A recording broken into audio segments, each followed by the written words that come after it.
ভাই আমার একটা পেন কিনে দিবা, এক পেন আর কয়দিন পরবো। আচ্ছা দাঁড়া, আমি দেখি আমার বন্ধুদের কাছে যাই, দেখি ওরা কি বলে। আরে এখন আসলি, বস একসাথে আড্ডা দেই। বন্ধু, আমার কিছু টাকা লাগতো, ছোট ভাইয়ের পেন নাই তো, তাই পেন কিনতাম। আমি রাকিব ভাই কাছে 1000 টাকা ভাই, তুই যা 1000 টাকা নেগা। ধন্যবাদ বন্ধু, আমি তাহলে রাকিবের কাছে যাই। ভাই আমার একটা সাইকেল কিনে দিবা। সাইকেল লাগবো? আচ্ছা দাঁড়া, আমার বন্ধুরে বলি দেখি।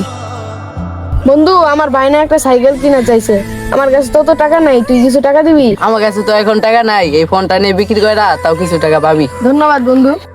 আরে তুই যে ওরে এত কিছু দেস, দেখিস তোর সাথে আবার বেইমানি করবে। শিপন ওরকম না, আমার ভাইয়ের মতো। তাহলে তুই পরীক্ষা করে দেখ। বন্ধু বন্ধু ছোট ভাই অ্যাক্সিডেন্ট করছে, চল। তো ছোট ভাই অ্যাক্সিডেন্ট হয়েছে, আমার অনেক আফসোস লাগতেছে, কিন্তু আমি এখন একটা পার্টিতে যাব, আমি এখন যাইতে পারবো না। আরে ওটা আমার ছোট ভাই না, তোর ছোট ভাই, শালা বেঈমান। ভিডিওটি ভালো লাগলে চ্যানেলটিতে একটি সাবস্ক্রাইব করবেন।